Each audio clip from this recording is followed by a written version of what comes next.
শ্রীরামকৃষ্ণ এমন একটা বই যার প্রথম পাতার শেষ পাতাটা হারিয়ে গেছে, মানে অনন্ত। যে দিকটা ধরবেন সেদিকটাতেই সার্থক হয়ে যাবে জীবন। শ্রীরামকৃষ্ণ, আমি সকালবেলা যেটা বলছিলাম, এই যে শ্রীরামকৃষ্ণ আসছে তার প্রেক্ষাপটটা শ্রীরামকৃষ্ণ আবির্ভাবের আগে থেকে শুরু হয়েছে।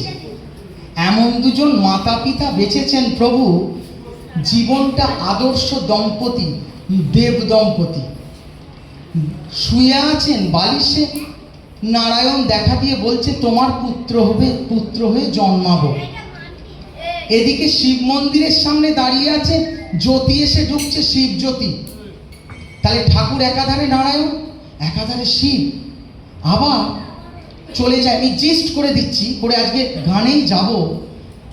সময় যেটুকু আছে যেন মনে হচ্ছে শ্রীরামকৃষ্ণকে গানের মধ্যে দিয়ে একটু প্রকাশ করা হোক।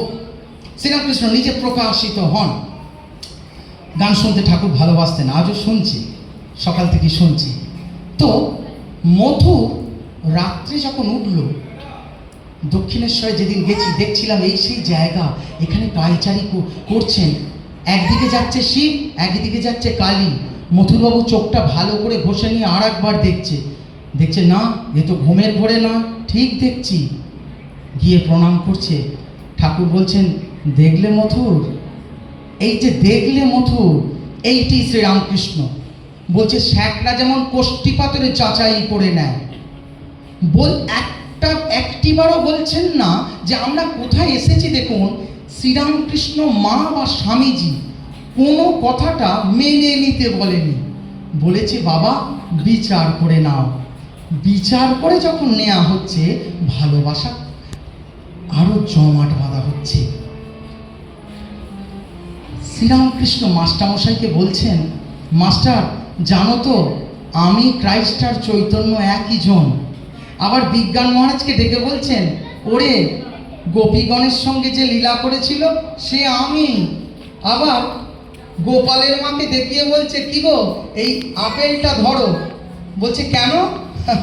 বলছে ওই যে একটু ঋণ বাকি ছিল, তুমি ছিলে ফলওয়ালি, ওই ফলটা আমাকে দিয়েছিলে, ওটা ওই দাপর যুগেরটা, এখন ঋণ শোধ হলো। দক্ষিণেশ্বরে দাঁড়িয়ে বলছেন মাস্টার দেখলাম এখান থেকে অবতাররা সৃষ্টি হচ্ছে। ওই জন্য যখন স্বামী শিষ্য সংবাদ, মানে গ্রন্থকার বলছেন ঠাকুরকে কি আপনি অবতার বলেন নাকি? বলছে স্বামীজির কি উত্তর, আরে বাপরে। বলছেন তোর অবতার কথাটার মানেটা কি? বলছে যেমন রাম, কৃষ্ণ, বুদ্ধ, যিশু এই রকম। বলছেন তুই যাদের নাম করলি তাদের থেকে অনেক উঁচুতে শ্রীরামকৃষ্ণ অবস্থান করে, কিন্তু তুই শুধু জেনে রাখ যে একই ভগবান যুগে যুগে অবতীর্ণ হন, এই শ্রীরামকৃষ্ণ। তাহলে আমরা একটু আরেকটি গানে চলে যাই, কারণ